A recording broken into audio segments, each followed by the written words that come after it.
30 de enero de 2026, 11:05 de la mañana, Washington, D.C. El fiscal general adjunto Todd Blanche se paró frente a los micrófonos del Departamento de Justicia y anunció lo siguiente: 3,5 millones de páginas, 2,000 videos, 180,000 imágenes. El archivo más grande jamás publicado sobre un criminal sexual en la historia de los Estados Unidos ya estaba en Internet, disponible para cualquier persona en el mundo. En ese mismo momento, los periodistas de NBC News, CBS y Associated Press comenzaron a revisar los documentos en colaboración directa con el Departamento de Justicia. NBC News, la cadena donde trabaja Savannah Guthrie. 36 horas después, alguien entró a la casa de la madre de Savannah Guthrie, en la oscuridad de la madrugada. Desactivó su marcapasos de forma remota, la tomó por la fuerza mientras dormía y desapareció. Esa no es una teoría. Eso es lo que pasó. Para entender por qué el FBI hoy enfrenta la conexión más perturbadora de este caso, necesita saber exactamente qué estaba dentro de esos 3,5 millones de páginas, no los titulares, los detalles reales, los que los medios principales han estado cubriendo en fragmentos porque el volumen es tan masivo que ni ellos han terminado de leerlos. El 30 de enero de 2026, los archivos del Departamento de Justicia sobre Jeffrey Epstein revelaron lo siguiente en un solo día: el príncipe Andrés de Gran Bretaña, fotografiado encima de una mujer no identificada en el piso, ambos vestidos, él mirando directamente a la cámara. Sin contexto, sin fecha, las imágenes salidas de los dispositivos personales de Epstein. Elon Musk, nombrado en correos electrónicos internos. Bill Gates, en correspondencia directa con Epstein. Howard Lutnick, hoy secretario de Comercio de Trump, planeando visitar la isla privada de Epstein con su esposa en Navidad de 2012. El Dr. Mehmet Oz, hoy administrador federal de Medicare, con viajes pagados por Epstein en 2004. Steve Bannon, asesor de Trump, en intercambios de correos con Epstein. Y dentro de esos archivos, algo que casi nadie mencionó pero que el FBI sí vio desde el primer minuto. La cobertura mediática del caso Epstein estaba documentada dentro de los propios archivos. Las entrevistas con víctimas, los periodistas que les dieron voz, los programas que transmitieron sus testimonios, todo registrado, todo archivado. NBC News fue una de las 3 organizaciones que colaboró directamente con el DEA para revisar esos documentos. Savannah Guthrie trabaja en NBC News y el FBI sabe exactamente qué significa eso en el contexto de este secuestro. Pero hay algo que los archivos liberaron que provocó arrestos reales, renuncias reales y consecuencias criminales reales. No teorías, hechos verificados. El 2 de febrero de 2026, 2 días después de la publicación masiva, Joanna Rubinstein renunció a su cargo como presidenta de Sweden for UNHCR, Organización Socia de las Naciones Unidas. Los archivos revelaban que había visitado la isla privada de Epstein en 2012. Confirmó la visita, pero dijo que no conocía sus crímenes. Aceptó su salida ese mismo día. El 10 de febrero, el congresista Ro Khanna se paró en el Pleno de la Cámara de Representantes y leyó en voz alta ante el Congreso de los Estados Unidos los nombres de 6 personas cuyas identidades habían sido redactadas ilegalmente por el DEA. Les Wexner, el billonario fundador de Victoria's Secret, apareció en esa lista como figura central en los negocios de Epstein. El 12 de febrero, Catherine Remler, exconsejera de la Casa Blanca durante la presidencia de Obama, quien aparecía en múltiples correos con Epstein según los archivos, renunció a su cargo ejecutivo en Goldman Sachs. No fue despedida. Renunció, bajo una presión que ella misma describió como creciente escrutinio. El mismo día del anuncio de Remler, el FBI publicó las primeras imágenes del sospechoso del secuestro de Nancy Guthrie. 4 fotografías en blanco y negro. Un hombre enmascarado, con una mochila. Un arma en un holster inusual. 2 historias distintas que el mundo estaba siguiendo en tiempo real.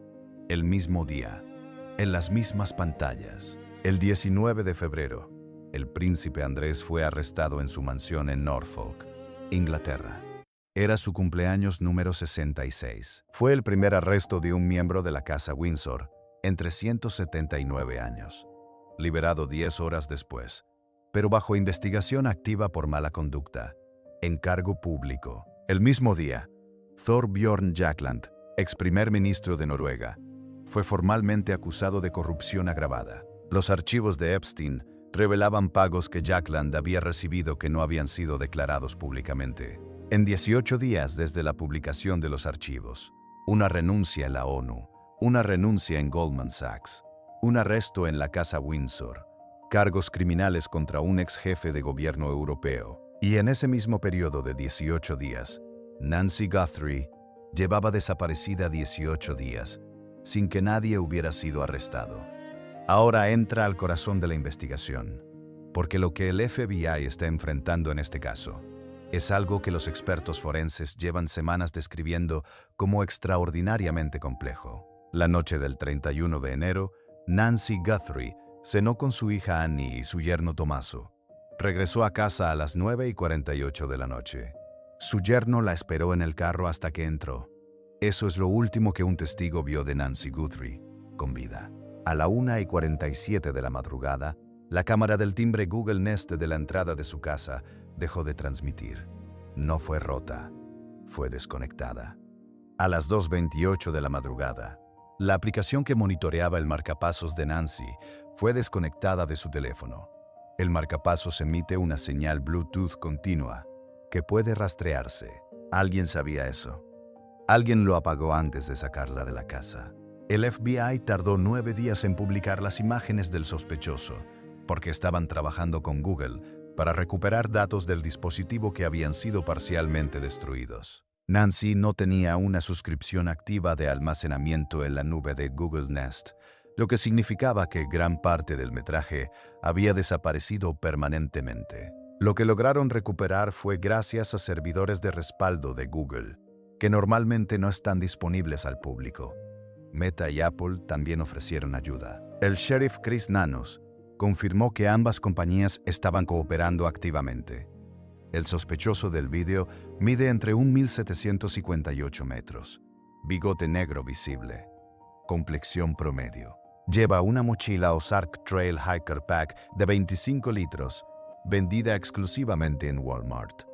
El arma está colocada de forma inusual en un holster sobre la cadera frontal, una posición que los expertos de armas describen como atípica y que sugiere que quien la llevaba no estaba entrenado militarmente, sino que aprendió a usar armas de otra fuente.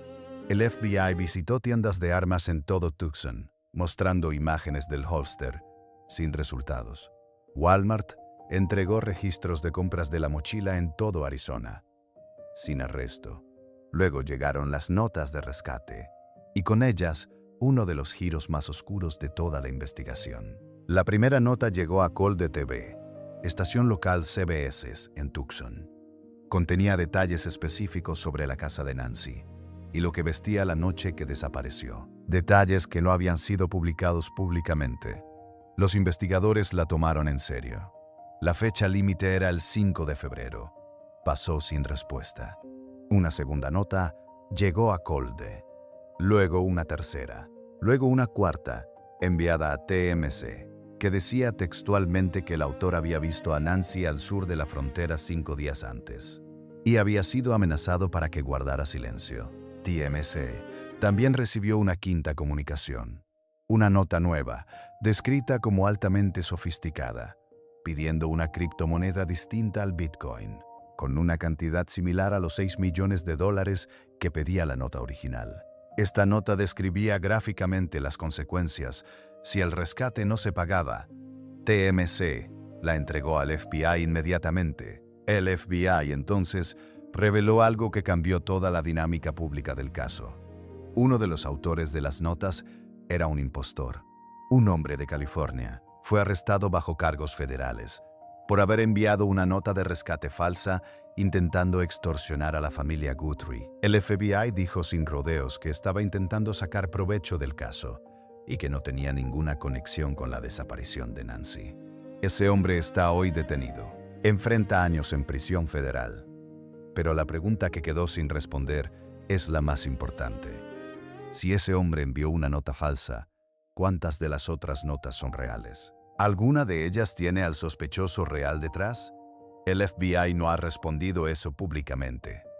El ADN es ahora la última esperanza real de identificar al sospechoso, y los detalles técnicos de esa búsqueda son los que más asustan al investigador promedio. Un guante negro fue encontrado a 3 kilómetros de la casa de Nancy. Visualmente coincide con los guantes del sospechoso en el video. Fue enviado a un laboratorio privado en Florida. El ADN extraído fue ingresado a CODIS, la base de datos nacional del FBI, con 19 millones de perfiles de ofensores. Resultado: sin coincidencias. 0. En una base de datos de 19 millones de personas. Eso significa que si el sospechoso tiene ADN en esa base de datos, el guante no era suyo, o que el sospechoso nunca ha sido arrestado antes en los Estados Unidos, o que el guante pertenece a otra persona. Dentro de la casa de Nancy, los investigadores encontraron ADN mezclado, perfiles biológicos de más de una persona que no coincidían ni con Nancy ni con nadie cercano a ella. El sheriff Nanos dijo explícitamente: están procesando múltiples perfiles biológicos y no han descartado que más de un sospechoso estuvo presente en la casa de Nancy la noche del secuestro. Más de una persona. Ahora están usando genealogía genética. La experta Cece Moore apareció en el Today Show, el programa donde trabaja Savannah Guthrie, y dijo algo que se quedó en el aire. Si el sospechoso tiene raíces profundas en los Estados Unidos y es de raza blanca, podría ser identificado en cuestión de horas o días usando bases de datos públicas de genealogía. Pero si tiene ascendencia reciente de fuera del país o fue criado en otro lugar, el proceso puede tomar semanas porque hay menos representación de esas poblaciones en las bases de datos voluntarias. Bryan Kohberger, el hombre que asesinó a 4 estudiantes universitarios en Idaho, tardó semanas en ser identificado por genealogía genética, porque sus ancestros recientes eran de Italia. Eso es exactamente el tipo de demora que los investigadores están enfrentando ahora. Y mientras el laboratorio procesa, Nancy Guthrie lleva 23 días sin sus medicamentos, con un marcapasos que fue apagado la noche que desapareció, en algún lugar que nadie conoce. El presidente Trump llamó a Savannah Guthrie personalmente. Prometió recursos federales completos. Luego, desde el Air Force One, criticó públicamente a los investigadores por haber anunciado en televisión que usarían un helicóptero equipado con un rastreador Bluetooth del FBI para detectar la señal del marcapasos de Nancy. Trump dijo que no entendía por qué revelarían esa herramienta antes de usarla, porque el secuestrador podría bloquear la señal al enterarse.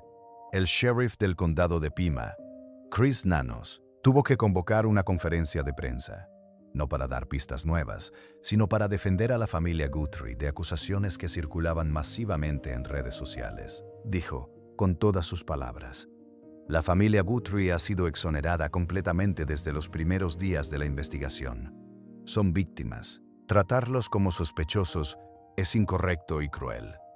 55,000 llamadas al departamento del sheriff, 25,000 más de lo normal, en el mismo periodo.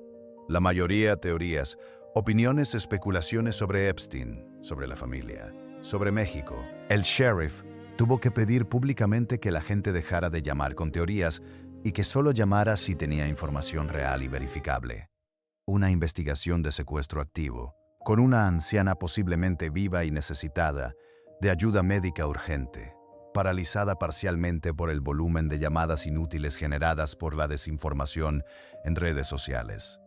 Aquí está lo que el FBI está enfrentando hoy, 23 de febrero de 2026. Y por qué la conexión con Epstein es exactamente lo que hace este caso tan extraordinariamente difícil de resolver públicamente. Los archivos de Epstein nombraron a personas poderosas en todos los sectores del poder americano y global. El de Ojo dijo que revisó todos los archivos y que no encontró evidencia para nuevos cargos criminales. El congresista Ro Khanna, coautor de la ley que forzó la publicación, dijo que eso es posiblemente incorrecto y que el mundo entero puede ahora ver los archivos y determinar si el DEO se equivocó. Hay 3,5 millones de páginas publicadas. El de ojo reconoce que tiene 6 millones en total. Las otras 2,5 millones siguen sin publicarse. Dentro de esas páginas hay nombres, hay relaciones, hay correspondencias con personas que aún están en posiciones de poder hoy mismo. El secretario de Comercio actual, el administrador de Medicare actual, el ex asesor de la Casa Blanca que renunció de Goldman Sachs esta semana. Y dentro de esos mismos archivos, el periodismo que destapó el caso de las víctimas está documentado. Las entrevistas televisivas, los reportajes, el trabajo que Savannah Guthrie hizo desde NBC. Está el secuestro de Nancy conectado a los archivos de Epstein. El FBI no ha establecido esa conexión públicamente. No hay evidencia directa que lo confirme, pero hay algo que ningún investigador puede ignorar. El timing de este crimen, la precisión técnica del secuestrador, la desactivación del marcapasos, la planificación de semanas y la identidad de la familia afectada crean una coincidencia que, en cualquier otra circunstancia, los investigadores llamarían patrón. La diferencia entre un patrón y una coincidencia es la evidencia, y esa evidencia está hoy mismo en un laboratorio en Florida, siendo comparada con bases de datos de genealogía genética, siendo cruzada con los 19 millones de perfiles de CODIS, siendo analizada por los mejores expertos forenses del país. El fiscal general adjunto Todd Blanche, el mismo hombre que se paró frente a los micrófonos el 30 de enero y liberó 3,5 millones de páginas sobre Epstein al mundo, trabaja en el mismo gobierno que está investigando el secuestro de la madre de la periodista, que más le dio voz a las víctimas de Epstein. Esa es la conexión que el FBI enfrenta hoy. No es una teoría. Es la realidad del caso más complicado, que ha tomado a América en años. Si tienes información real, si reconoces al hombre en ese video, si sabes algo sobre la mochila, el holster, el bigote negro, 1-800-CALL-LBA. La recompensa es de $2,000 millones, porque en algún lugar esta noche, Nancy Guthrie, de 84 años, sigue esperando que alguien encuentre la única prueba que puede llevar a casa.